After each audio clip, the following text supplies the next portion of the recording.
Bonjour à tous, bienvenue dans Parole de Pasteur, le podcast qui donne vraiment la parole aux pasteurs. Je suis Quentin, moi-même pasteur dans une église évangélique à Aix-en-Provence, et je suis accompagné de mon collègue et ami Timothée, qui lui aussi est pasteur à Nîmes. Salut Timothée. Salut. Le concept de ce podcast tout nouveau, tout neuf est simple. Nous sommes ensemble pendant environ 1 heure et nous recevons des personnes engagées dans le ministère. Pastoral ou non d'ailleurs, hein, et qui nous inspirent, des personnes qui nous inspirent et qui nous ont donné envie de leur donner la parole.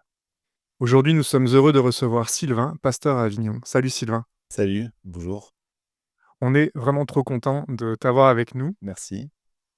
Ça va? Tu es bien avec nous, pas trop stressé? Ouais, pour l'instant ça va. Ok, super. Bon, alors faut dire que ce qu'on vit là maintenant, c'est le pilote du podcast, hein, donc si toi tu es stressé, nous, c'est notre première, donc on est voilà. Il y a pas mal de choses qui vont certainement être coupées, on espère, d'autres peut-être non.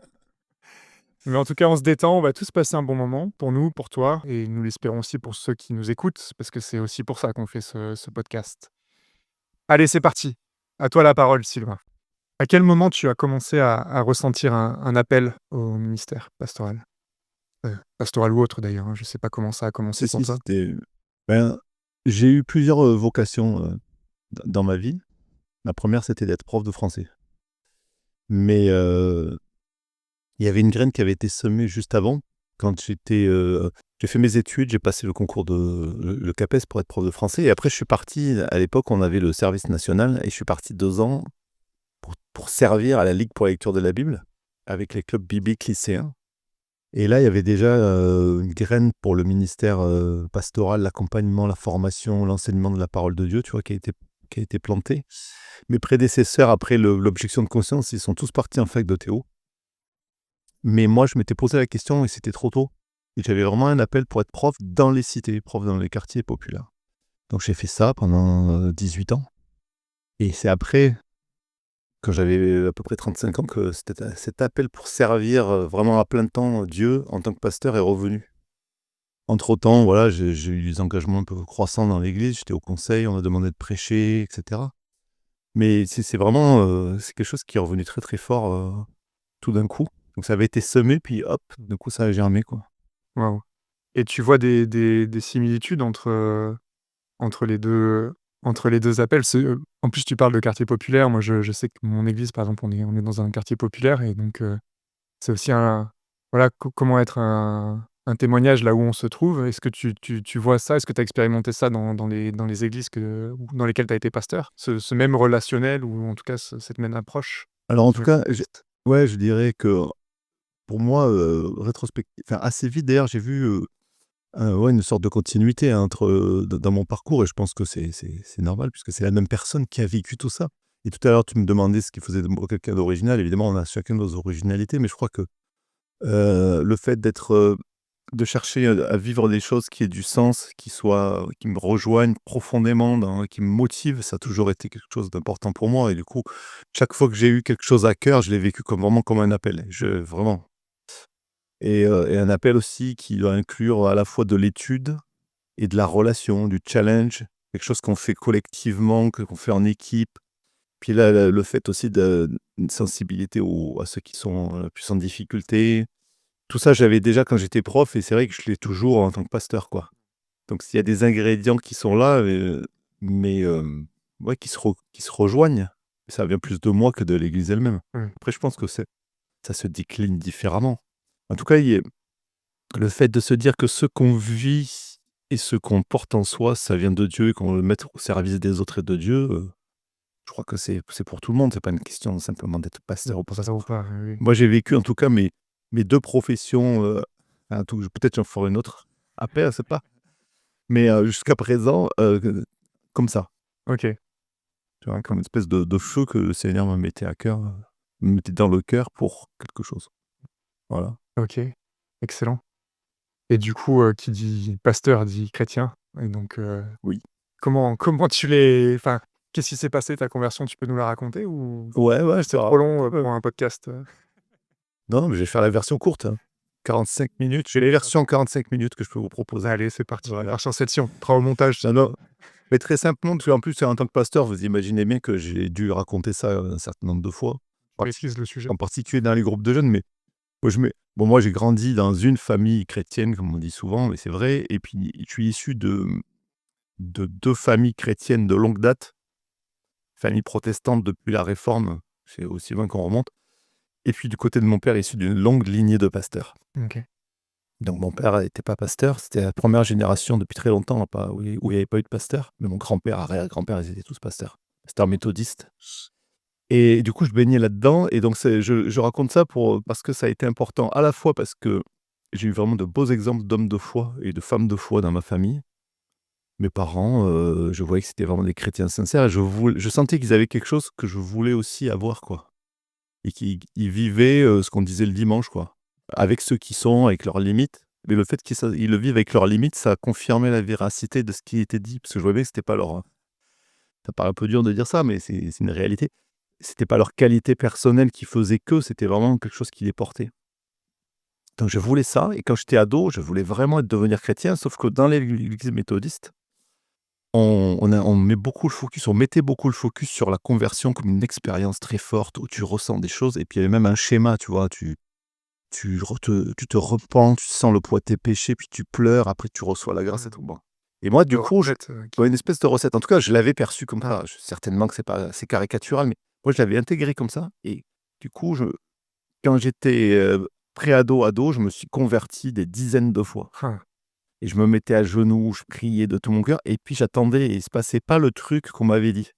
ah, c'est ouf. Donc je me disais, bah, ça marche pas, il te manque quelque chose. Et donc j'ai traîné ça pendant des années, et c'est comme une souffrance, quoi. Et une fois que j'ai eu 19 ans, à peu près, 18-19 ans, première année, j'étais en Hippocagne à Montpellier. Et puis là, bah, quelque part, j'ai fait une espèce de crise perso, quoi. C'est-à-dire qu'à un moment, tout s'est mélangé dans ma tête. Je voulais comprendre, je voulais croire, je savais plus où j'en étais. Et c'est là que je sais pas comment le Seigneur a fait, mais en quelques mois, il est venu me permettre de lâcher et de l'accueillir, quoi. Mmh. Tu vois? Moi, je voulais y arriver par moi-même, quelque part, tu vois? Je voulais comprendre, il y avait un truc à faire, à faire, à faire, à faire.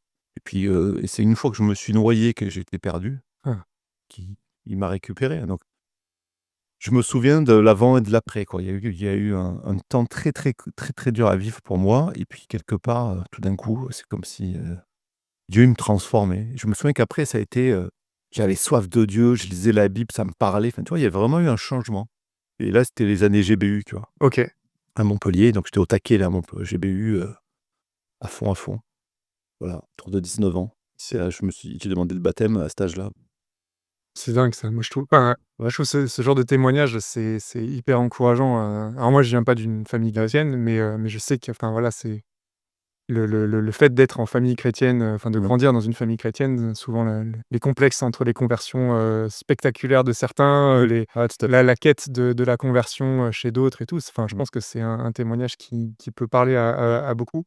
Qu'est-ce que tu, qu'est-ce que tu dirais à enfin, je sais qu'il y en qu'est-ce que tu dis pastoralement aux gens qui, pareil, courent après la conversion ou courent après l'événement qui avec un avant, un après et qui finalement, le vivent pas ou sont frustrés de pas le vivre comme ils voudraient? Moi, j'en ai connu aussi qui s'étaient fait baptiser, dans plein de d'églises différentes, dans une dénomination différente pour pouvoir enfin, ils ont commencé, voilà, avec le baptême enfant avec les cathos, après ils ont enchaîné, ils sont allés chez, les réformés, puis les évangéliques, les pentecôtistes, puis après il faut être baptisé de l'esprit et puis tout ça, enfin Mmh. il y a cette quête un peu de l'expérience. Qu'est-ce que tu dirais à ces gens-là avec ton témoignage? Comment tu rassurais ou encouragerais? Moi, j'insiste plus sur le chemin avec Dieu comme justement comme un chemin, comme une progression. Et j'invite à relativiser le moment, le jour de la conversion, même si Mmh. c'est important, et si on vit des choses, heu, qui sont ponctuelles, c'est un cadeau. Moi, j'ai vécu plusieurs conversions, en fait. J'ai vécu, justement, quand j'ai eu, cet appel pour être pasteur qui est arrivé, ça a été vraiment, je le raconte comme ça, hein, c'est comme un réveil. Ça m'est tombé dessus un jour, je me suis réveillé, j'avais soif de Dieu, c'était un truc de fou. Ça me venait pas de moi. J'avais besoin de Dieu, je voulais le connaître plus, alors que j'étais déjà chrétien engagé, tu vois? Et je pense qu'il y a des moments comme ça, le Seigneur nous accorde quelque chose, ça vient de lui. Donc, je dirais être plus à chercher Dieu et être à l'écoute de ce qu'il nous donne, plutôt que de chercher l'expérience elle-même. Mmh. Parce que c'est ça peut-être qu'on cherche. Des fois, on cherche la sensation, on cherche à vivre un truc, mais est-ce qu'on cherche Dieu? C'est ça. Et du coup, c'est se laisser trouver. Alors c'est des idées un peu floues peut-être, mais dire, faire confiance à Dieu, dire: «Je suis là, je te cherche, viens me chercher, Oui toi, je t'attends». et ouais et être apaisé aussi par rapport à l'errance aussi, Ouais, c'est ça. que Dieu reste maître de tout ce qui se passe aussi dans ces moments-là, quoi. Voilà, parce que de toute façon, c'est un chemin et de toute façon, qu'on soit, quel qu'on soit né dans une famille chrétienne ou pas, on va passer par des temps de désert, des temps de joie, des temps ça fait partie de la vie spirituelle. Et ça, je le savais pas à l'époque, je l'ai appris depuis. On me l'a appris, donc j'aime bien le partager. Si j'avais su ça, quand j'étais jeune, que c'était normal d'avoir des moments où on sent plus la présence de Dieu et au contraire, c'est des moments où on découvre Dieu différemment. Si on me l'avait dit, je me serais peut-être moins pris la tête. C'est fou, hein, ça, hein. Moi, je trouve ça dingue, en tant que pasteur, d'être confronté à des paroissiens qui découvrent qu'en fait, bah, des fois, Dieu se tait Ouais. et c'est pas grave, quoi. Enfin, ça arrive, ça fait partie du chemin, ça fait partie de la compréhension de Dieu et tout et en fait, je pense qu'on est tous plus ou moins passés par là, mais on a l'impression souvent qu'on nous l'a jamais dit. Alors je me pose la question, est-ce qu'on nous l'a jamais vraiment dit ou est-ce qu'on l'a pas entendu le jour où on nous l'a dit? Les 2, Mais, certainement, ouais. c'est possible que les 2, puisque nous qui sommes pasteurs, nous savons bien que nous avons, souvent répété les mêmes choses et puis on se retrouve en face de gens qui disent: «Vous parlez jamais de Ouais, ça ou ça». Voilà. alors que tu l'as fait des dizaines de fois. Parce que c'était pas le moment pour la personne, c'est tout. Je pense que pour nous, c'est pareil, hein. Ouais. Donc ouais, je crois que c'est cette idée que moi, il me semble, que Dieu nous veut nous, en fait, il nous cherche nous et donc il nous apprend parfois, il nous prive de certaines choses pour qu'on peut-être notre soif soit plus ajustée ou grandisse, tu vois? Ou c'est pur. Et ça va, tu arrives à le vivre? Bah, en tout cas, je suis un pèlerin comme chacun d'entre nous, quoi, voilà. Et puis, avec les années, j'étais obligé, enfin, je suis obligé, et volontaire aussi pour, apprendre à accepter aussi mes limites, quoi. Mmh. Parce que tu as tout le désir d'être libéré de certains trucs qui sont en toi ou que tu es. Et puis, à un moment, il faut peut-être se dire: «Voilà, ben, ça fait partie de moi, je vais l'accepter, quoi». Et puis c'est tout. Et puis Dieu te fait la grâce de t'aimer comme ça. Ouais et jamais trop tard avec Dieu, quoi. Non, c'est ça, ouais. Ni pour, heu, ni pour être pasteur, du coup. Ah oui, oui, bah, c'est vrai que c'est toujours c'est assez flatteur quand on te dit: «Toi, tu as une vocation tardive». Merci beaucoup. Je commençais à 35 ans. C'est pas si tard, mais quand même. Ouais, effectivement, ouais, vocation tardive. Moi, j'ai bientôt 35 ans, donc tu Ouais, vois, je voilà. me dis: «C'est pas si tard que lui aura quand même Pas raison». grand. Mais du coup, suite à ça, tu arrives, donc dans ton premier poste, pastoral à Lyon, heu, en équipe, dès le début. Comment ça se passe? Comment, tu le vis? Qu'est-ce que tu en retires? Alors c'était 11 années extrêmement riches donc c'est difficile, hein, de répondre à la question, mais en tout cas, quand je suis arrivé, c'est vrai que c'était quand même un privilège d'être en binôme. Il y avait déjà un pasteur qui était dans l'église depuis longtemps, qui avait de l'expérience et moi c'était une création de deuxième poste. Donc c'était, intéressant, C'est de le 1er, 2e pasteur de c'est l'église? ça, j'étais le 1er, 2e pasteur. Mmh. Donc ça a été bien et en même temps, ce qui était pas évident, je pense, c'est que, j'étais un jeune pasteur, mais j'étais déjà un adulte, qui avait de l'expérience dans la vie. Donc du coup, c'est pas évident de gérer les 2 parce que du coup, même pour mon collègue, quoi. Quand il y a des personnalités très différentes, il a vu débarquer une espèce de furieux dans son bureau. Je pense que le pauvre, j'ai beaucoup de compassion pour lui rétrospectivement, quoi. Tu commences, tu à fond, quoi. Tu vois? J'y allais plein pot et trop au début, quoi. Trop, peut-être voilà, j'ai peut-être, pris trop d'espace, quoi. Tu vois? Donc je relirais comme ça. Mais c'était intéressant et c'était aussi enrichissant, vraiment d'être à 2. Et puis ensuite, j'ai eu un autre collègue puisque c'était le principe de l'église, c'était de pouvoir avoir des pasteurs, des binômes avec des tuages, quoi. On a fonctionné, puis on a même été jusqu'à 4 avec 2, un mi-temps pour la jeunesse et l'évangélisation, puis un coordinateur. Donc c'était très, très intéressant, très chouette. Voilà. Ouais. Et du coup, ouais, donc transition, d'un binôme à l'autre, heu, tu en dis ce que tu veux, on coupe, tout ce que tu veux, mais du coup, ça s'est pas forcément, passé, comme sur des roulettes, cette, transition?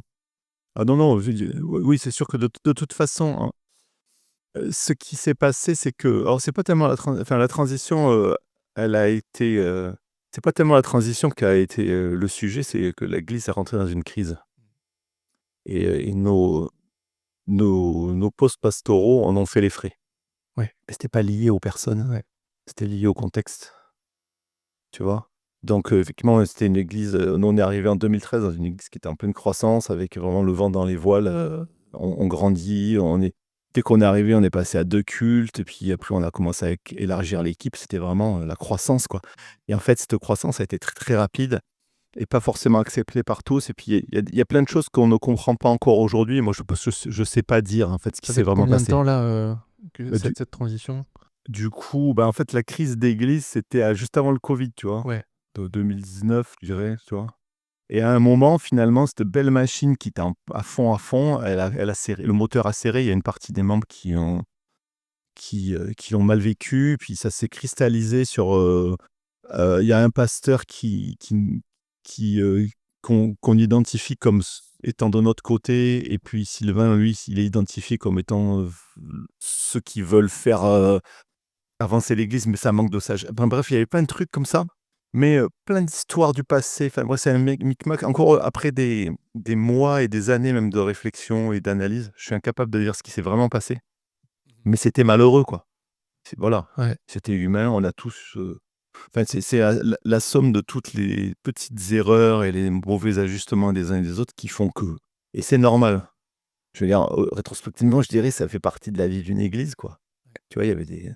Mais en tout cas, voilà. Donc, ce qui s'est passé, c'est que ce premier collègue a changé de poste après 17 ans dans l'église. Et puis, il y a eu le Covid.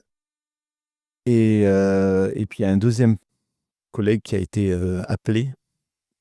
Sauf que à cause de ce conflit-là, en fait, il n'a pas été. V- Enfin, l'église n'a pas voté pour lui. C'est pas. Il y a eu un micmac. Je me souviens très bien.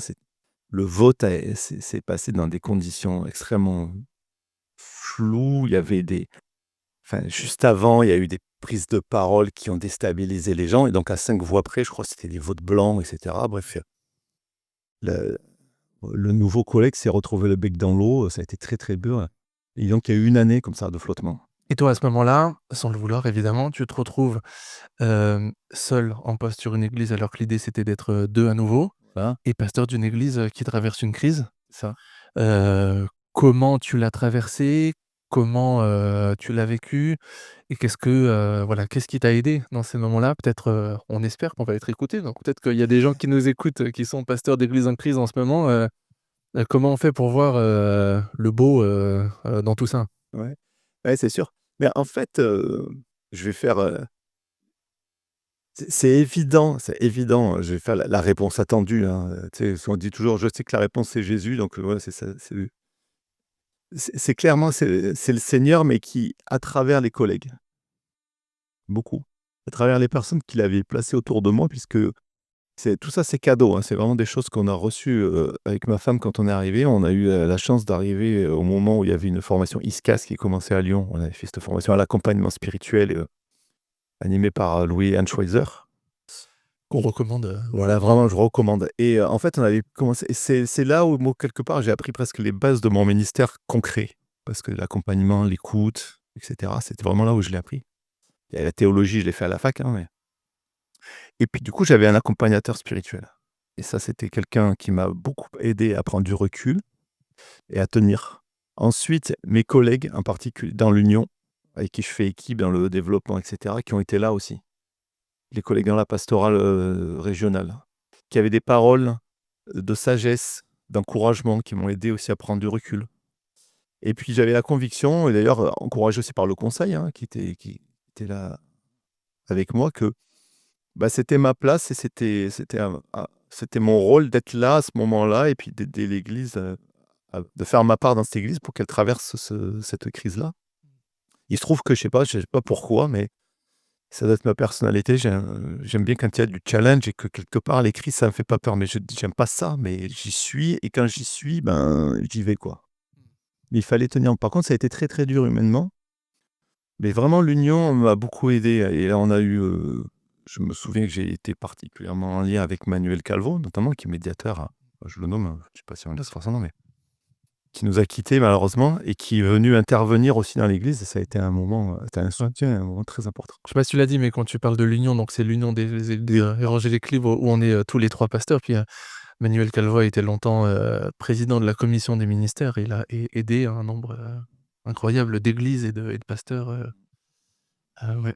Et justement, il était aussi médiateur, formé à la médiation et dans cette année de transition, j'ai reçu, vraiment le Seigneur m'a donné la conviction qu'il fallait que je me forme pour faire de la médiation et du coup, c'est ce que j'ai fait. Je suis allé, faire un DU de médiateur à la fac de droit de Lyon, Lyon 2, dans un univers complètement, en dehors de l'église, quoi et c'était formidable et ça m'a permis aussi d'élaborer, de prendre du recul sur ce qui s'était passé parce que, heu, quelque part, il y a eu un conflit qui a été,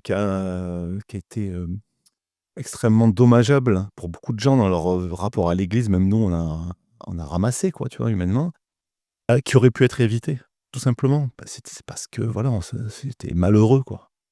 Je veux dire, avoir des désaccords, c'est normal. La question, c'est on est responsable de comment on les gère et en tant que chrétien, les églises, on ne sait pas les gérer, vraiment et on se fait plus de mal qu'on ne devrait, juste parce que, ben, voilà, on est paralysé, on a peur, donc il y a eu de la violence, beaucoup et ça, les gens l'ont nommé à la fin, juste avant qu'on parte de l'église, il y avait des gens, beaucoup de paroissiens qui nous ont invités, à qui on a parlé, ils ont osé nommer la violence, ils ont dit: «Il y a eu de la violence». Mais personne n'osait le dire et cette violence, elle était verbale, en fait, elle était psychologique. Il y a des personnes qui m'ont accusé, mais je sais pas, je suis pas la victime, c'était comme ça parce que moi, bon, il y a eu des jugements et moi, bon, voilà, puisqu'on parle de moi aujourd'hui, enfin, c'est moi qui parle plutôt, qui m'ont accusé des pires trucs, quoi. Ouais. Il y a eu beaucoup de calomnies et qui ont refusé de me recevoir pour qu'on se parle. Mmh. Mais ça, c'est violent. Ça fait partie du ministère et en même temps, on est appelé à vivre vraiment le pardon dans ces moments-là, quoi. Donc, je peux dire que je suis parti de ce poste-là en paix et que voilà, je peux rencontrer n'importe quelle des personnes qui étaient là-bas, sans aucun souci, tu vois? Mais ça a été dur et donc, s'il y en a ceux qui nous écoutent plutôt, si vous êtes dans le ministère, vous vous posez la question, oui, c'est normal de vivre ça, mais, je crois qu'il ne faut pas le vivre seul. Ouais. Vivre ensemble, Ouais. tisser des relations dès qu'on peut pour pouvoir affronter ces trucs-là qui vont arriver Ouais, et quand ça arrive, faut oser parler. mmh. Ah, c'est clair, en plus, c'est hyper important d'avoir un réseau, que ce soit officiel ou pas, quoi, de personnes qu'on peut appeler, quand on a besoin de parler. Ça peut être des mentors ou juste des amis, dans le ministère. Justement, est-ce qu'il y aurait quelque chose que tu as jamais dit aux membres, de ton église, et que tu aurais voulu peut-être et qu'aujourd'hui ils pourraient l'entendre? Hem, Et c'est une bonne si question c'est ça. si c'est, si c'est, si tu peux le dire, quoi, hein, mais mmh, des choses que, voilà, à l'époque, tu aurais bien voulu, mais non, c'était pas le moment, puis maintenant ça serait possible.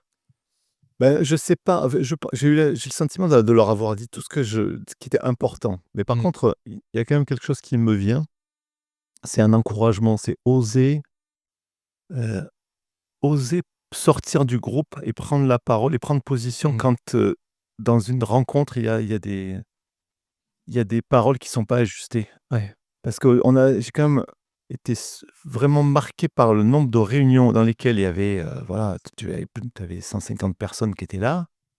Il y avait deux trois personnes qui prenaient la parole et qui étaient extrêmement violentes et tous les autres étaient dans le silence mmh, et ouais, c'est une espèce de c'est une réaction de stupéfaction, on sait pas quoi dire, on n'ose pas ouais, ouais.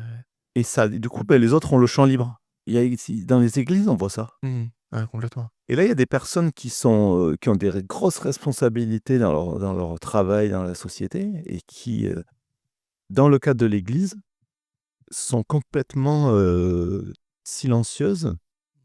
Je cherche le mot, mais, tu vois, c'est la sidération, Ouais, la mmh, sidération. Donc moi, j'encourage, voilà, je voudrais dire ça. Osez prendre la parole, ouais. n'ayez pas peur du conflit, n'ayez pas peur de: «Oui, mais qu'est-ce qu'on va dire?» Osez prendre position parce que, heu, c'est normal d'avoir des désaccords et c'est plus grave de se taire que d'avoir des conflits. Ouais, complètement, hein. Et je pense que parfois les personnes comme ça qui à bout les plus forts, peuvent être juste, calmés. Enfin, ça leur coupe l'herbe sous le pied d'avoir une opposition qu'ils ont pas, quoi. Ça me fait penser moi à une histoire, enfin, que j'entendais un peu dire de mes parents, dans une autre union d'église, hein, où j'ai grandi. Un pasteur qui, dans un camp de famille, un camp de ski, a été pris à partie par les gens de son église, en disant tout ce qu'ils, pensaient de mal, de lui et tout. Et suite à ça, il avait quitté l'union, il a même quitté le ministère pendant un temps, je crois. Et je sais que mes parents, puis d'autres se disaient: «Ah mais ce jour-là, si on s'était levé pour le défendre ou même pour rien dire, juste pour le soutenir». Et des fois, il faut juste ça, quoi, même deux, trois personnes, et les autres en face se taisent parce qu'ils voient qu'ils sont plus en train de taper sur quelqu'un, qui est isolé, moi aussi je perds mes mots, mais qui peut rien faire, quoi. Et c'est tout à fait ça, effectivement, puisque tu as ça ce que tu dis, me ramène mes souvenirs. Cette parole qu'on a beaucoup entendue à la fin de nos derniers mois, à Lyon, c'était: «On aurait dû».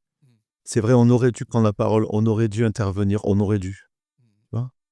Avec ce regret, c'est Ouais. dommage et puis une sorte de on entendait une espèce de: «Excusez-nous, on n'a pas été là, quoi». Donc c'est vrai que bon, moi j'ai assumé, je pensais que c'était ma place, hein, de prendre les coups devant et puis et je dois le dire et c'est pas du tout, c'est pas pour valoriser, mais c'est vrai qu'avec le conseil qui a fait la transition entre les 2 pasteurs, on a eu la conviction et on l'assume encore il il il fallait qu'on prenne, les coups pour pouvoir, protéger pour empêcher l'Église d'aller, chercher des trucs qui concernaient que la vie privée de certains. En fait, il y avait en face, on nous réclamait, «Il faut dire, racontez-nous, expliquez-nous». Oui, non, ça concernait, l'intimité, du couple pastoral, de d'autres personnes et ça ils avaient pas à le savoir, quoi.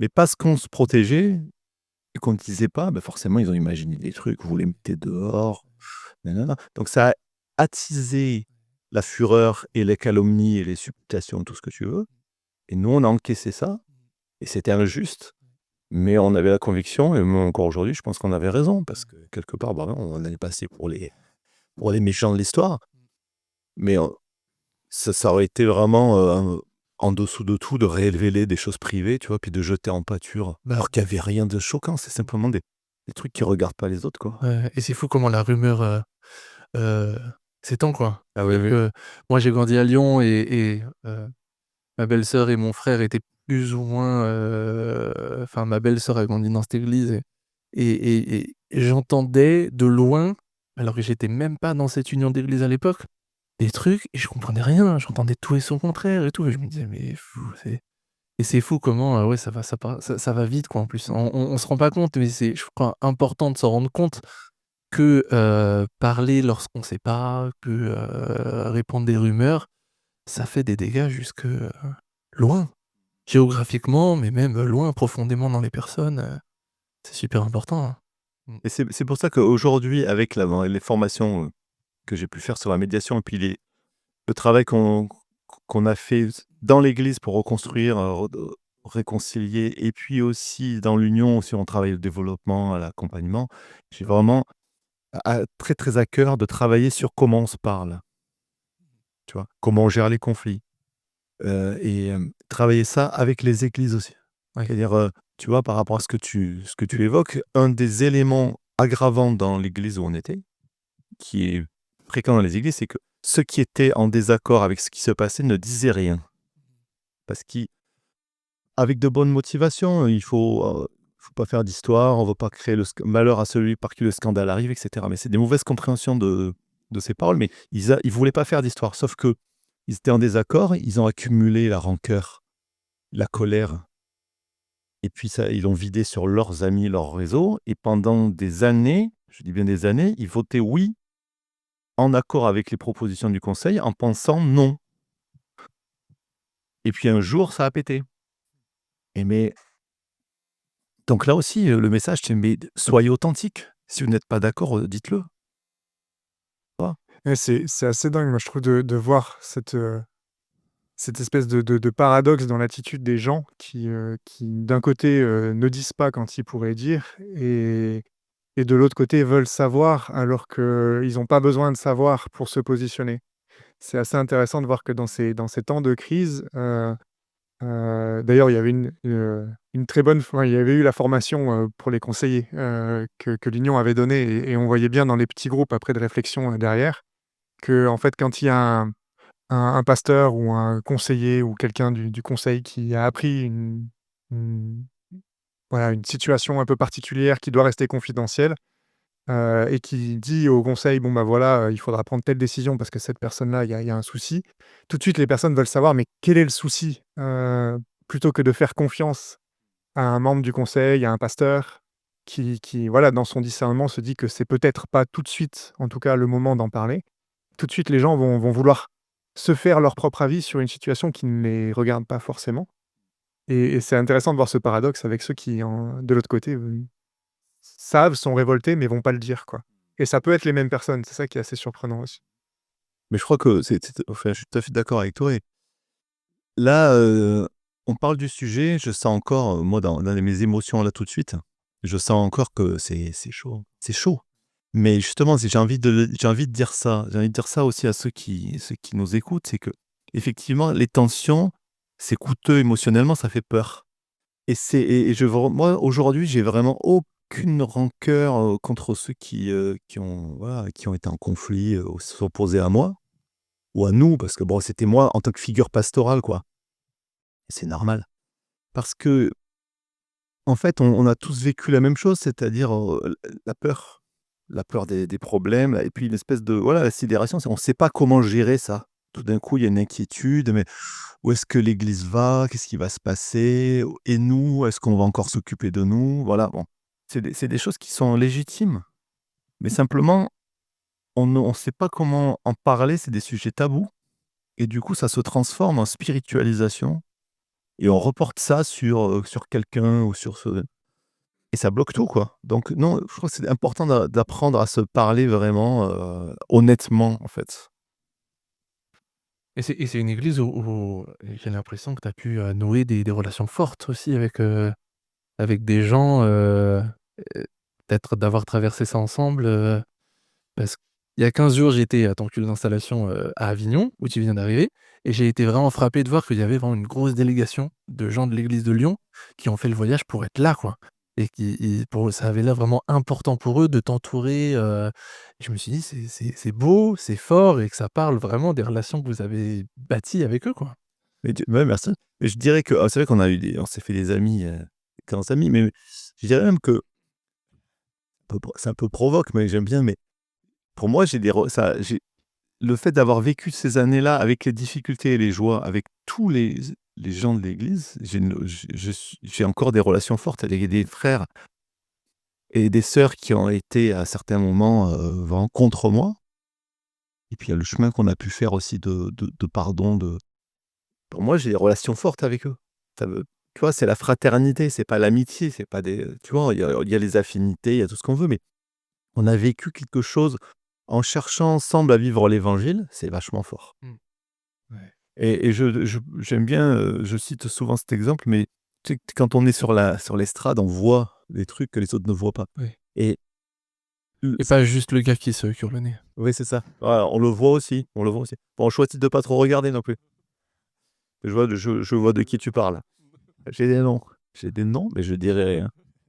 Mais, moi je me souviens de tous ces moments où j'ai vu des personnes qui s'étaient vraiment ouvertement fritées en réunion, se lever et prendre la Sainte Seine ensemble, mais ostensiblement ou aller vers l'autre après une Sainte Seine. Alors j'avais beaucoup insisté sur le fait de vraiment de faire la paix, de s'engager à se réconcilier parce que pour prendre la Sainte Seine et quand tu vois ça et que personne d'autre l'a vu quasiment, toi tu le vois, tu te dis: «Merci Seigneur, c'est cadeau» et là on vit l'évangile et l'amour fraternel, le miracle de l'évangile, tu le vis vraiment plus quand il y a eu un conflit. Parce que sinon, tu t'assois à côté de quelqu'un sur un banc, tu parles de pas grand enfin de généralité, c'est super, c'est facile.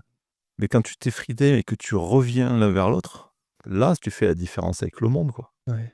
Mais c'est dur. Ah bah, Des fois, on n'y arrive pas et il y a encore des personnes qui ont choisi de se mettre en retrait de cette communauté. Combien moi, j'arrive à Avignon, il y a pas mal de gens qui sont visiblement en retrait ils ont eu leurs propres blessures Et dans toutes les églises, c'est comme ça. Ça fait mal, ça fait des dégâts.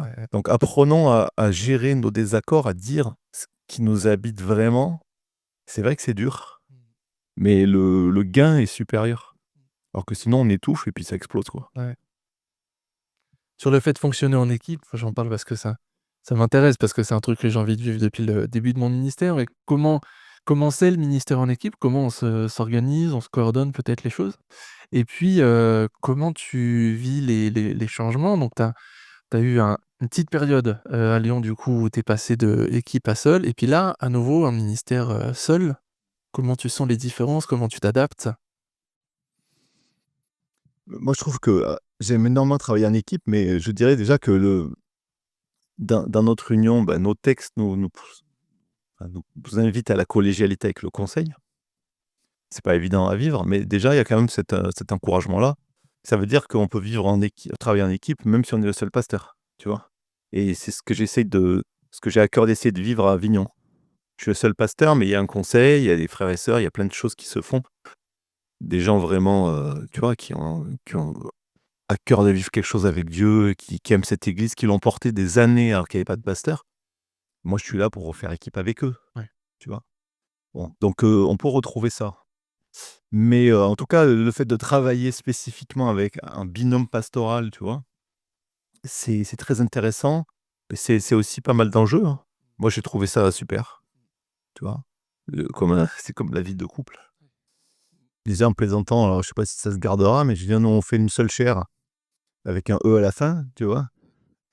Mais ça veut dire qu'il y a les enjeux aussi qui vont avec, parce que même si toi tu fonctionnes bien, les gens de toute façon, ils vont essayer de chercher la faille. C'est un truc de fou, hein. Il y a forcément des gens qui, tu vois? Même si toi tu t'entends bien, il y en a quand même, tu sens, les personnes, ils ont une préférence, alors ils viennent essayer de pousser dans un sens, dans l'autre. Il faut vraiment beaucoup communiquer pour faire, tu vois? Pour faire bloc et pas se Ouais, laisser gagner par ça. ouais, c'est ça. Ouais, OK.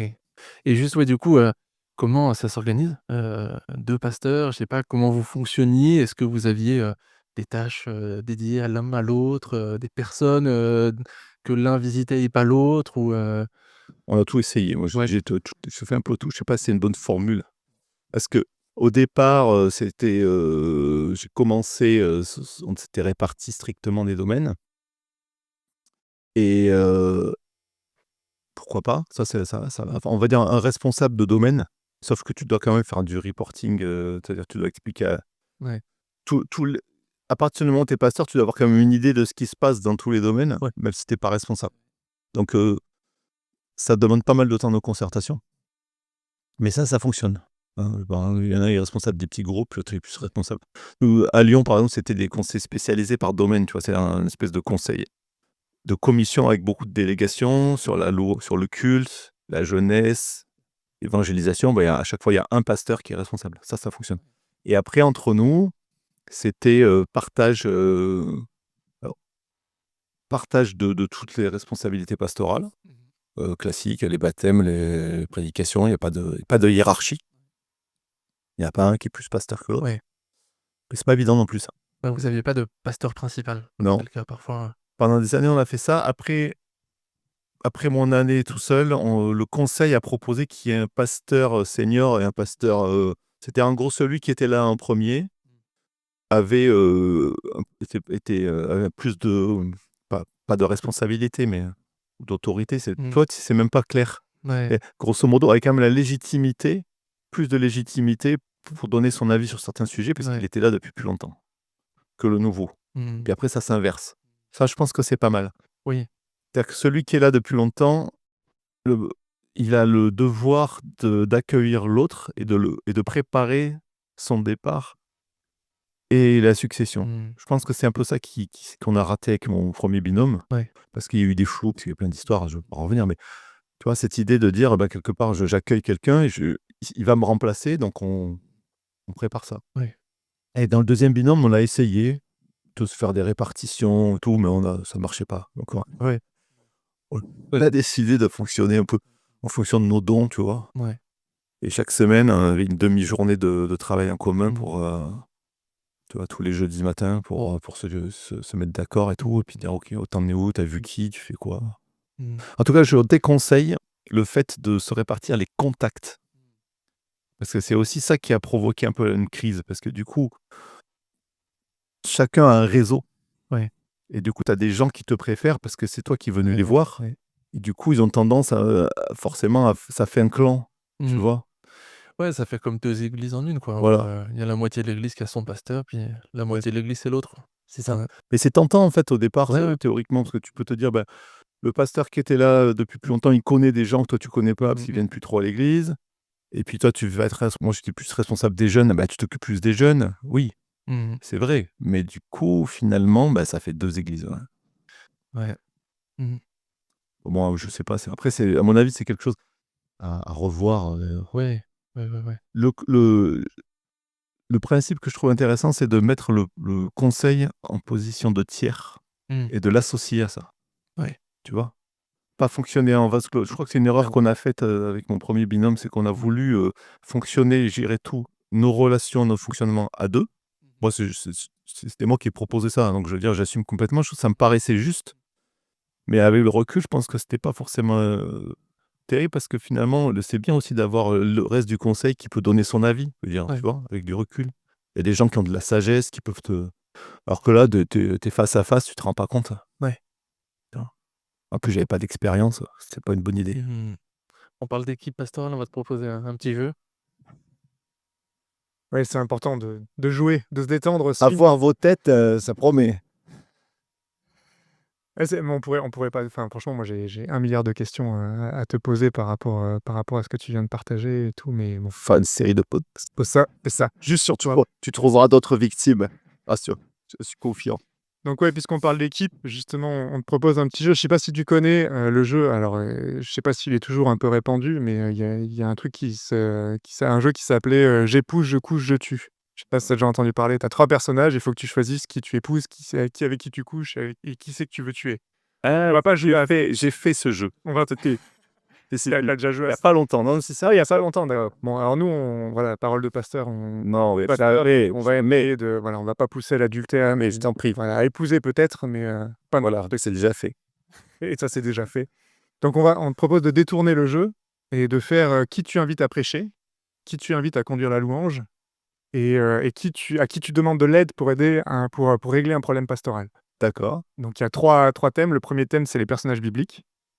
Donc si je te dis Job, l'Ecclésiaste et l'évangéliste Jean, qui tu choisis pour venir prêcher, pour conduire la louange ou pour t'aider à régler un cas pastoral? Et il y a forcément un des 3. Ouais, il faut que tu cales un des 3 Ah, dans chaque case, quoi. c'est les 3 doivent avoir une place. Ouais, c'est ça. C'est pas mal. Qui t'invite à prêcher entre Job, l'Ecclésiaste et Jean. Oui, Jean, oui. Oui, parce que le truc, ça va être la louange, là, dans l'histoire. Régler un cas pastoral. Je dirais que je vais choisir l'Ecclésiaste pour le cas pastoral. Il y a une sagesse, concrète et pratique par rapport à la vie, à la façon dont le monde va. OK. Un regard comme ça très lucide. Je pense que ça serait un bon allié. Heu, je vais prendre Jean pour l'enseignement, vraiment, pour la prédication. Il faut lui laisser un peu du temps sur la chair. Et du coup, ben, la louange, ça va être Job, Ça quoi. va être Job. Bah, c'est On va poétique, Job. Ouais, C'est chouette. c'est ça. Il sait écrire, quoi. Ça sera pas mal de blues, hein, ou du gospel. OK. La même chose, mais avec 3 personnages connus: Freddie Mercury, Bono et Coluche. Mmh. Alors, il y a 2 chanteurs, donc du coup, Ouais, ouais. est-ce que c'est eux qui conduisent la louange ou pas? Ah, c'est provoquant parce qu'avec Freddie Mercury, Ouais, la louange voilà. par Freddie Mercury. Merci, ouais, j'ai envie d'entendre ça un peu, moi. Ouais. Ouais, c'est ça, mais de toute façon, c'est ça qui me vient parce que j'ai envie d'inviter Bono à prêcher. Bah oui. Moi, je suis un grand fan de Bono, c'est incroyable, j'ai lu. C'est, c'est une de mes recommandations culturelles, mais Surrender, là, son autobiographie, c'est passionnant et on voit vraiment comment il parle de sa foi en Jésus-Christ, mais en dehors des cadres ecclésiaux, et ça vient questionner aussi ce qu'on vit. Donc, Donc Bono à la Bono prédication. à la prédication, Coluche à la louange, je vois pas trop. Ah, il a fait un peu de violon avec Oui, avec un des gant de boxe. avec des gants de boxe, ça peut être original, mais je mettrais plutôt Freddie Mercury et pour les Capastoro, Coluche, je pense qu'avec son regard, Ça peut être intéressant aussi. ouais, parce que c'était on dit l'humour, c'est la politesse du désespoir. Je pense qu'il y avait pas mal de ça chez Coluche. Donc peut-être qu'il pourrait avoir un regard un peu intéressant sur ce qui se vit, quoi. Excellent. Ouais, ça marche, hein. Ouais. Je sais pas ce que tu en penses, hein, Timothée, mais Ouais, sympa. et enfin, 3e cas, alors là, on est avec des personnages de la pop culture, donc toujours pour prêcher, conduire la louange et régler un cas pastoral. Tu as Chewbacca, Tony Stark et Michael Scott de The Office. Ah, c'est chaud, hein. Ah, c'est ouais. Avec Chewbacca pour prêcher, Ah, ça dépend pour qui, quoi. Faut le don d'interprétation des langues. oui, c'est ça. Bon, après, nous, tu sais, nous, dans les églises libres, on n'a pas vraiment le Saint-Esprit, hein, c'est vous voyez? Là, c'est plus dur, là. La phrase que tu viens de donner, ce sera la phrase d'accroche pour le début du podcast. D'accord, super. Dans les églises libres, pas vraiment l'esprit. Et avec ironie, ironie, ironie. Heu, bah, Tony Stark, pour c'est quelqu'un d'ingénieux, donc je pense que pour le cas pastoral, ça peut être intéressant. Mais je vais être embêté pour affecter les autres postes. Franchement, en mettant les 3 personnages, j'ai essayé de les mettre aux 3 et c'est chaud, hein, c'est chaud. Ouais, C'est pour ça que je te pose la question et que j'y réponds pas. oui, Ouais, c'est bien. Tu me demandes de répondre, par contre. exactement. Ça, c'est pas très fraternel. Non, en fait, je vais garder, le patron de The Office pour les cas pastoraux, OK, waouh! Michael Scott. mais je serai avec lui, hein. Ouais, Pour moi, j'aurais dit ça aussi, mais pour faire l'inverse de ce qu'il dit, quoi. Voilà, ouais, c'est ça, pour cadrer. ça te donne un voilà, donc il dit ça et puis toi tu recadres derrière, Voilà, OK. c'est ça. Et beh, Chewbacca à la louange, Ouais, parce que c'est vraiment ça, c'est le cœur qui va parler. c'est ça, Voilà, c'est, et Tony Stark, c'est quelqu'un qui a beaucoup de bagou et pas mal de trucs à partager. c'est ça. Il faudra accompagner aussi, hein, on fera un atelier prédication, mais on va tenter le défi. Excellent, Voilà. super et ben, voilà, parfait Merci. et d'ailleurs en On est arrivé au bout de quelque chose là. comment on repart sur quelque chose d'autre? Tu as parlé d'atelier de prédication à l'instant, je sais pas pourquoi, c'était pas du tout dans ce qu'on avait prévu de te parler, mais moi ça m'intéresse. Est-ce que tu as réussi à mettre ça en place dans une église et comment tu l'as mis en place? Dans quel but? Parce que, bon, on en parlait tout à l'heure en off, mais il y a des églises où c'est plus facile de trouver des prédicateurs, mais dans d'autres c'est plus compliqué. Est-ce que tu as à cœur de mettre ça en place? Est-ce que tu aimes l'exercice de l'atelier de prédication ou le retour, le vis-à-vis, sur la prédication? Qu'est-ce que tu peux nous dire sur ce sujet? Alors, moi j'aime beaucoup ça, travailler, heu, en atelier, tu vois? À la fois, bon, j'étais enseignant et j'étais formateur. J'aime beaucoup ça et puis être aussi, soi-même tu vois, en débrief et cetera et donc à Lyon, on a eu l'occasion de travailler là-dessus, plutôt sous la forme d'un accompagnement, tu vois? C'est-à-dire, on a pressenti quelques personnes qui pouvaient avoir le don.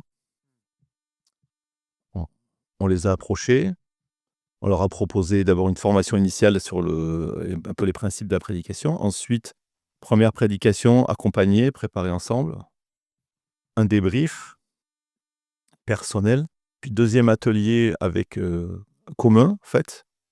Et l'idée, c'est pas de faire un débriefing par les autres, mais peut-être en tout cas de revenir sur mettre le focus sur certains aspects et cetera et puis de continuer comme ça pendant un temps d'essai et après d'évaluer avec la personne si elle se sent de continuer ou pas, Mmh. tu vois? Donc c'est une sorte de pratique accompagnée, conduite accompagnée de la prédication avec, tu vois, comme quand tu fais la conduite accompagnée, tu apprends à conduire un peu la base et puis tu te fais un peu de route avec ton puis tu fais un point, tu reprends des leçons. Mmh. Ça fonctionne bien. Ça fonctionne bien. Ouais, ça fonctionne bien. Je pense que ce qui est plus difficile, pour moi en tant que pasteur, c'est quand il y a des personnes qui ont eu l'habitude de prêcher, mais qui ont pas eu de formation. Parce que quand elles ont l'habitude et puis personne ne leur a jamais rien dit, toi tu viens pour essayer de te faire réfléchir sur la pratique, c'est plus dur parce que c'est déstabilisant. Ouais, c'est ça.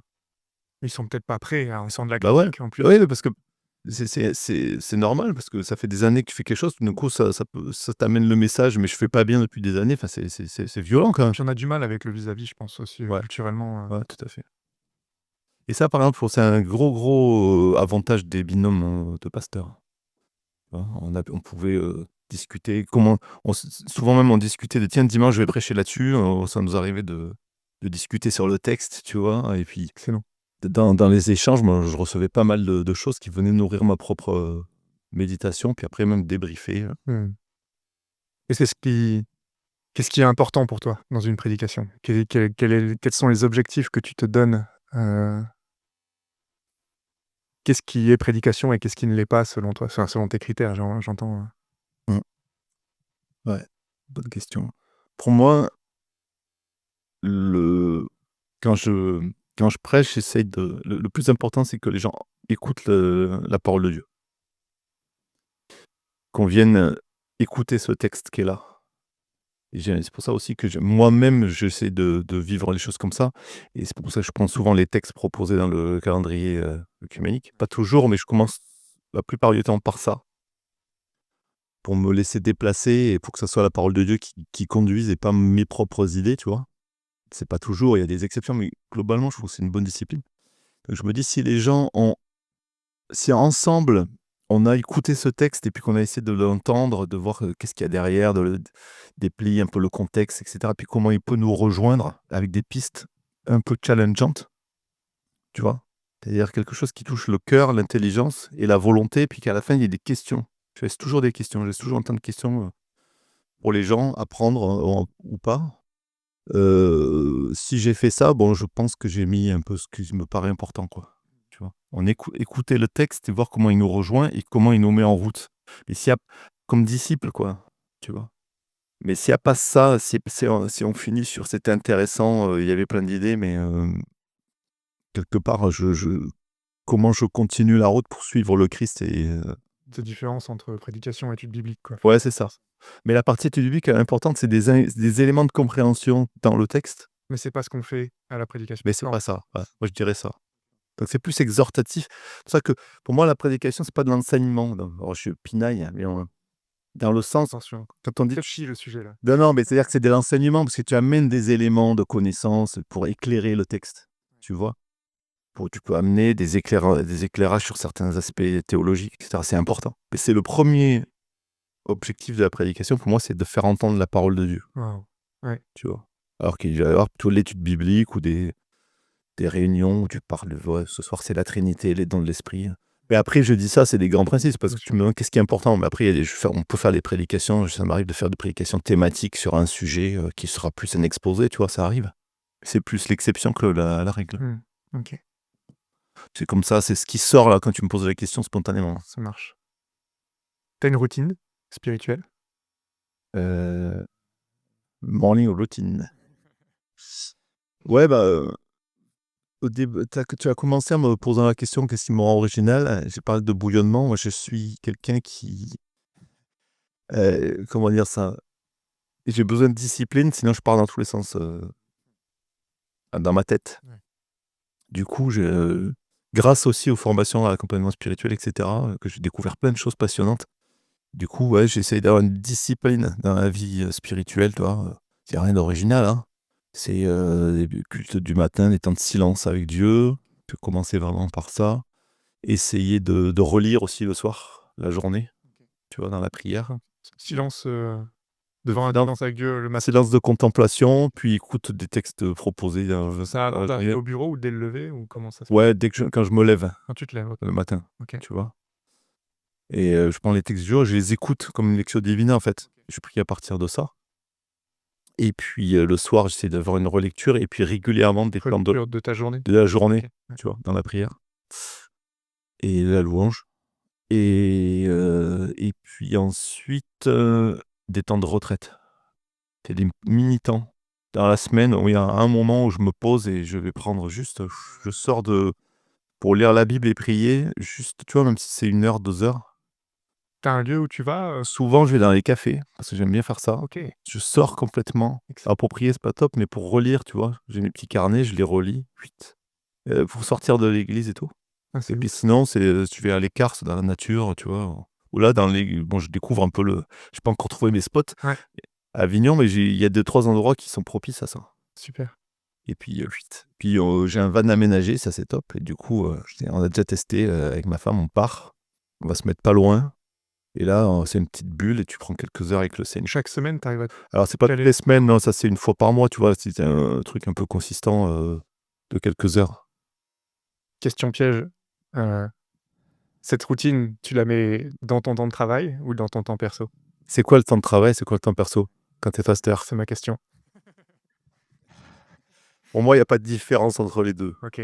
tu vois. Tu es pasteur tout le temps? Ouais, je dirais que ça fonctionne par soustraction, tu vois. C'est-à-dire qu'il y a, j'ai un jour de congé où c'est sûr que là, j'essaye de sanctuariser pour le coup. C'est ça, avec un jeu de mots. Attention, trouve le jeu de mots dans cette expression. Sanctuarise le jour où je suis pas pasteur.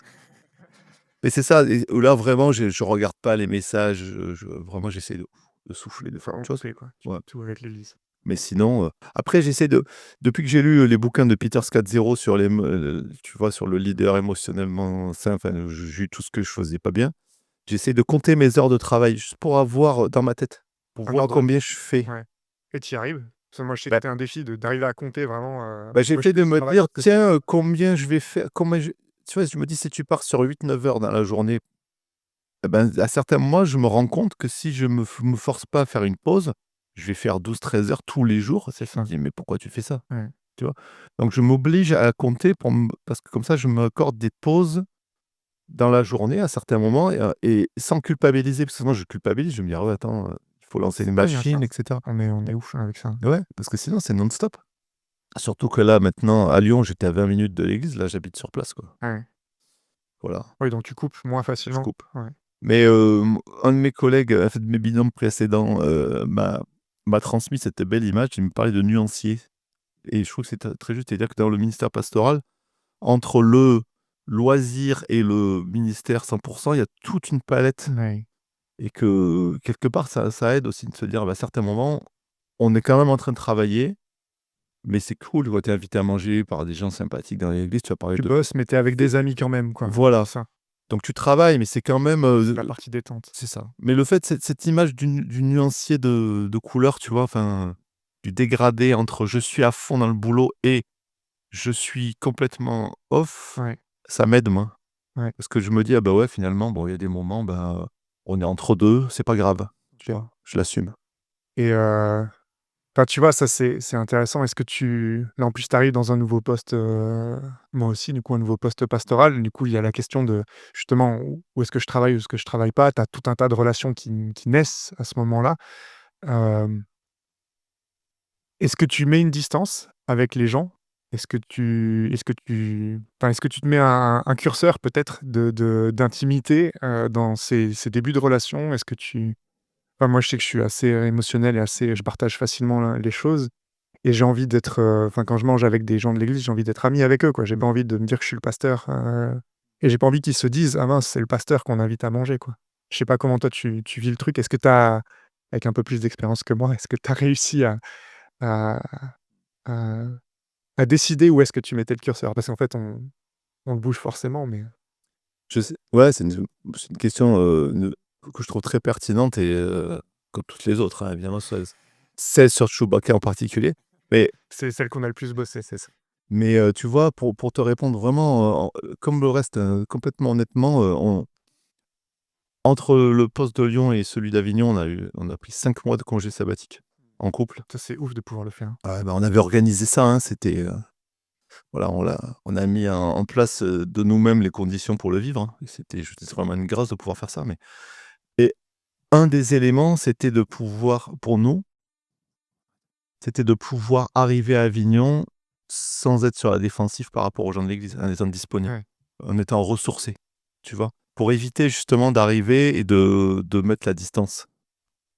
Parce que quand tu as ramassé, que tu as fait confiance à des gens, que tu vois? Et que tu as ouvert ton cœur, Bah, ouais, et on est arrivé comme ça, tout naïf à Lyon et puis finalement, bah, on avait le cœur grand ouvert, on a été blessés plus profond et en même temps, on regrette pas bah, oui, et on veut être comme ça. c'est ça. On veut pas être à distance. Oh non, on veut être comme ça. C'est Par contre, avec les années, bon voilà, moi j'ai 52 ans et j'ai vécu des choses. Aujourd'hui, je suis plus capable de dire, ben, écoute, un paroissien, enfin un membre de l'église, même si je suis dans des vraies relations avec lui et etc., je vais me mettre une distance qui me paraît légitime et qui est pas de protection, c'est pas parce que j'ai peur de lui, c'est parce que juste je suis là pour être son pasteur, je suis pas là pour être son ami. Ouais. Et tu vois la différence? Donc moi quand je vais vers les gens, je suis toujours, j'essaie d'être vraiment ouvert et être authentique, mais ça veut pas dire que je leur dis tout et que je suis pas sur une réserve. Moi, je garde ma réserve parce que je sais pas qui j'ai en face. J'ai été confronté à des gens, tu vois, en tant que pasteur, en particulier, je pense à un manipulateur, vraiment manipulateur dangereux, qui est arrivé dans l'église, qui nous a tous, arnaqués. Je l'ai eu dans mon salon, je l'ai eu vraiment, on l'a fait rentrer dans l'intimité de notre famille et tout. On a découvert après que c'était vraiment quelqu'un qui avait une double vie, qui était dangereux. Waouh. Voilà. Ça m'a calmé pendant tout un temps, j'arrivais plus à faire confiance aux gens, après ça, hein, te dire. Donc aujourd'hui, je pars du principe quand même que on sait pas qui sont les gens et que même si je vais vers eux, Ouais. mais je suis en tant que pasteur j'écoute, je fais attention, je me dis: «Qui est cette personne? Seigneur, tu la connais, j'ai pas de raison d'avoir peur, mais je suis quand même vigilant», tu vois? Ouais. Ça t'enlève pas, le fait d'être authentique? Non, non, Heu, pas du tout. Je suis authentique d'ailleurs là que je le dis, tu vois? Je suis comme ça, j'ai des principes, mais c'est pas une barrière, quoi, c'est pas une barrière, c'est simplement, tu refuses. c'est une posture, tu vois? C'est ça m'a appris, je pense à affirmer un peu ma posture, tu vois? Parce que je sais pas, je me fais et souvent je me trompe, hein, faut très honnêtement, je me trompe souvent sur les gens, donc tu vois, comme tout le monde. J'ai pas la prétention de voir plus clair dans le cœur des autres que ça serait vraiment, une illusion, tu vois? Ouais. Donc ouais, moi j'ai envie de dire, rencontrer les gens, mais surtout pour les écouter. Je les fais parler pour savoir qui ils sont. OK. Qui me disent ce qu'ils ont envie de me dire C'est ça. en tant que pasteur, parce qu'après je vais essayer de les accompagner spirituellement, c'est ça qui est le but. Tout savoir sur leur vie, c'est pas je suis Oui. pas là pour ça, non, Ouais. je suis là pour, être un vis-à-vis pour qu'ils cheminent avec le Seigneur, donc qu'est-ce qui vient nourrir ça pour me permettre de créer la confiance pour que s'ils ont le désir d'avancer comme ça avec moi, tu vois? Ou de venir me solliciter là-dessus, ils puissent se sentir à l'aise. C'est ça le but, Ouais. tu vois? C'est pas autre chose. Et puis après, quand c'est l'amitié qui arrive, c'est super. Mais ça, c'est cadeau, hein. Ouais. Voilà. Je sais pas si Si, c'est si, très si. clair, hein, ce Non, que je dis, hein. c'est, encore faut-il le mettre en pratique et arriver à le mettre en pratique. Parce qu'après l'amitié, elle est arrivée, c'est cadeau et puis des fois, c'est là aussi, on peut avoir des surprises, ouais, mais ça fait partie de la relation, de l'amitié, enfin, c'est les relations humaines, quoi, on est Bon, je crois qu'il faut être prêt à courir ce risque-là, parce que sinon tu le vis pas, quoi. bah, c'est ça. Mais par contre, Pas être ouais, naïf non pas être plus, naïf, c'est ça. Protéger surtout les autres aussi, ça protéger sa famille, famille, ça c'est l'église aussi, j'imagine. ouais et l'église aussi, ouais. Est-ce que tu veux nous partager un moment où Dieu t'a utilisé malgré toi? Là, qui t'a marqué, tu vois? Genre après coup, tu te dis: «Waouh, je pensais pas du tout que Dieu allait m'utiliser là» et il l'a fait de manière assez dingue. Dans tout mon ministère pastoral. Voilà, très bonne réponse. Ouais, ouais, je crois que parce que pour être très honnête, j'ai mis, une énergie folle sur certains trucs qui ont donné aucun fruit, rien et puis moi j'étais persuadé que c'était ça qui était C'est pour faire un truc de ouf. ah ouais, ouais et vraiment mais et puis il y a d'autres trucs, qui ont vraiment été, tu vois, qui ont touché les gens et cetera alors que moi j'avais rien fait et puis tu vois, ça s'est fait un peu, tu sais, j'aime bien prendre je prends toujours, ceux qui me connaissent, c'est vraiment le gros cliché de Sylvain, mais je prends toujours l'image du jardinage pour parler du ministère pastoral, je sais pas, ça me parle, tu vois? Tu plantes des graines, tu sais, puis il y a des trucs qui poussent tout seuls, tu vois? Et puis moi, j'étais tout le temps à me dire: «Allez, tu vas faire un carré de pommes de terre et tu vas taper» et puis il y a rien qui pousse et puis à côté de toi là, tu sais, dans l'allée où tu as rien mis, il y a des gros trucs qui poussent, tu vois? Et le Seigneur te dit: «Eh oh, tourne la tête, c'est là que ça pousse là, vas-y». Bah, moi, c'est ça. Donc tu vois, tout ce qui est, par exemple, vision d'église, démarche de projet, je suis dans le développement de notre union, hein. Ouais, j'ai mis une énergie folle là-dedans. J'ai même animé on m'a invité pour animer une session de l'école pastorale Libro-Baptiste sur le sujet et j'expliquais, tous les trucs que j'avais fait qui n'avaient pas marché. Mmh. Et ouais, ouais, je trouve que ça met à l'aise aussi, tu vois? Mmh.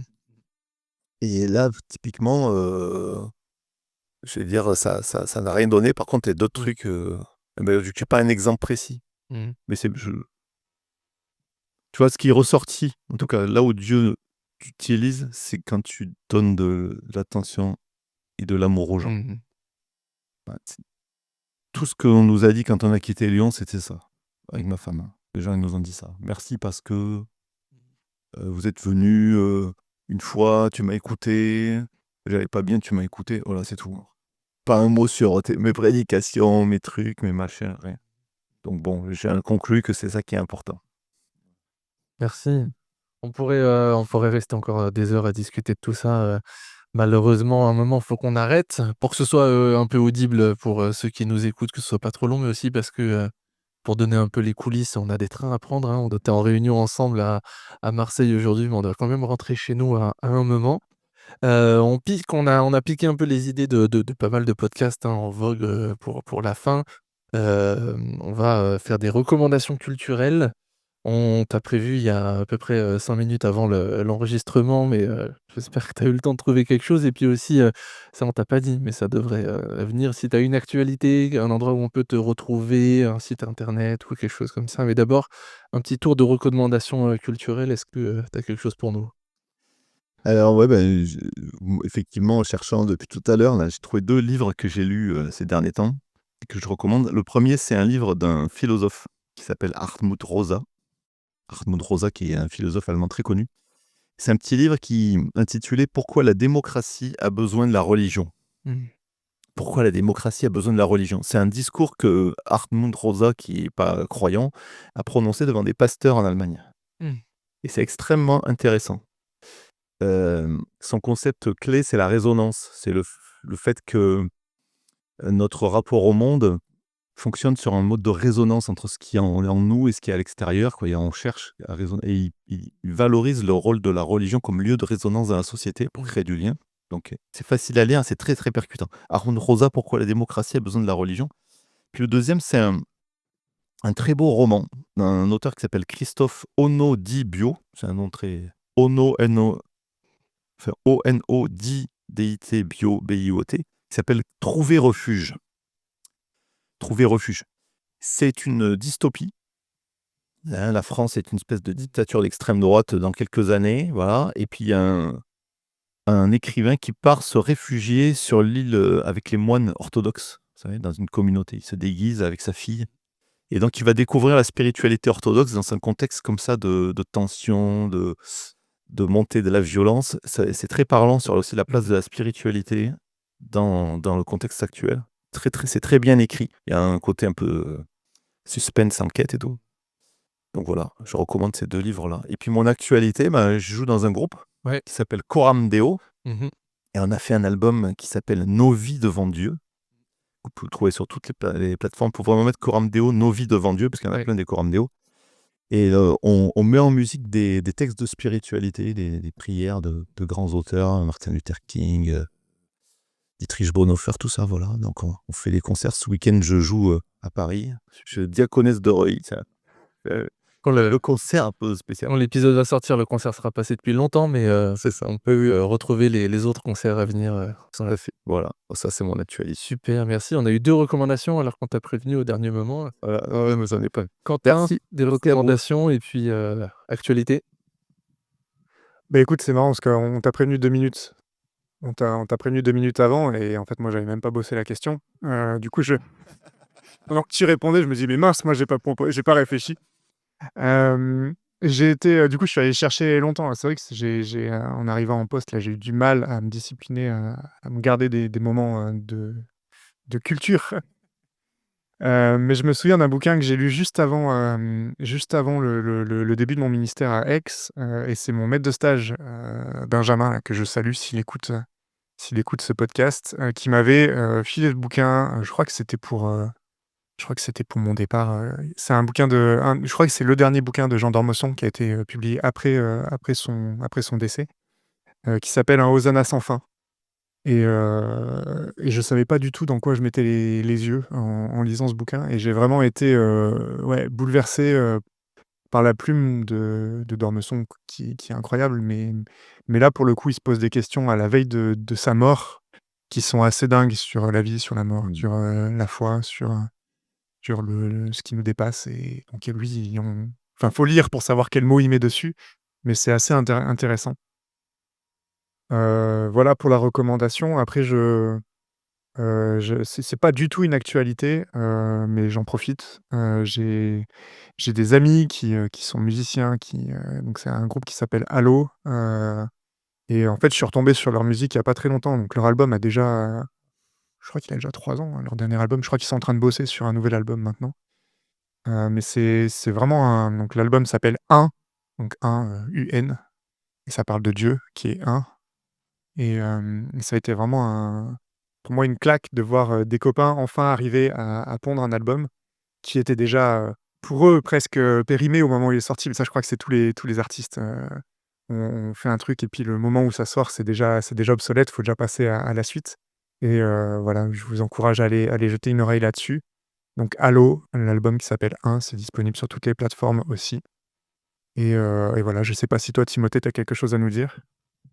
Ouais, je vais vous recommander un podcast, que j'ai découvert il y a pas longtemps qui s'appelle «Derrière la porte de l'armoire». C'est un podcast sur, les chroniques de Narnia qui est fait à 2 voix par, une pasteure, baptiste et une professeure, de littérature et donc c'est sur, voilà, les chroniques de Narnia. Elles sont en train de traiter le premier tome, alors qui est pas le premier tome dans nos éditions, mais le premier écrit par C.S. Lewis, c'est, Le Lion, l'Armor et la Sorcière Blanche. Et ce que je trouve ça très fort, bah, déjà, c'est que ça m'a donné envie de relire Narnia. C'est aussi la recommandation, lisez Narnia parce que, c'est vachement bien. Mieux que les films. Ça, le petit commentaire de snob, hein, oui, c'est beaucoup mieux, le livre est beaucoup mieux que les films. Mais, et ce que je trouve très fort, c'est que, dans Narnia, les chapitres sont pas forcément très gros. Il y a des chapitres de quelques pages et elle, là, elle consacre un épisode par chapitre et c'est des épisodes de 30 minutes et elles arrivent à en dire beaucoup, même sur les chapitres qui font que quelques pages. C'est passionnant donc, je vous recommande ça. Et puis, ben, actualité, bah, plutôt où me retrouver, j'essaye de poster une méditation, biblique en vidéo, par semaine, sur la chaîne YouTube de l'église dont je suis pasteur, donc l'église évangélique, Nîmes-Vauban sur les réseaux sociaux. Et puis j'ai un compte TikTok où j'essaye d'être à peu près régulier aussi, c'est Pasteur Tim. Des petites réflexions, sur la foi, réflexions bibliques, voilà et puis sinon, comme nous tous, tous les dimanches, dans mon église, hein, voilà. Exactement. Amen. Comment est-ce qu'on peut prier pour toi, Sylvain, avant de se laisser? Est-ce que tu peux nous laisser, un sujet, ou 2 d'ailleurs, hein, ça a droit à plusieurs, mais, on a envie de t'accompagner, voilà, de prendre le temps pour prier pour toi, et puis peut-être les auditeurs aussi. Comment on peut prier pour toi? Mmh. Bonne question. Eh ben, prier que Dieu nous permette d'être, suffisamment, ouais, réceptifs à ce qu'il fait pour nous aujourd'hui, dans notre vie de tous les jours. Je dis nous, mon couple, hein, je parle de Mmh. mon couple, parce qu'on est tous les 2 engagés forcément, de fait dans le service, pour qu'on puisse vraiment être disponible pour les autres. En gros, c'est Dieu, il prend soin de nous, mais parfois on est tellement, agité à l'intérieur qu'on le voit pas, qu'il nous permette de voir ce qu'il fait pour nous, pour qu'on puisse être, ancré en lui et disponible pour les autres. Voilà, c'est ça mon sujet de prière. Super. Voilà. Eh ben, je nous encourage tous à prier pour ça. Merci beaucoup. Merci Sylvain, c'était cool de t'avoir. Merci. Merci, à tous d'avoir passé ce moment avec nous. Merci, d'avoir donné avec nous la parole à Sylvain. On espère que ça vous a plu. N'hésitez pas à nous soutenir en partageant ce podcast, en parlant autour de vous et aussi à prier pour nous pour la suite. C'était un pilote, donc voilà, à voir, ce que l'avenir nous réserve par rapport à ça. On vous dit à très bientôt, on espère, dans Paroles de Pasteur, pour donner une nouvelle fois la parole à des pasteurs. Salut.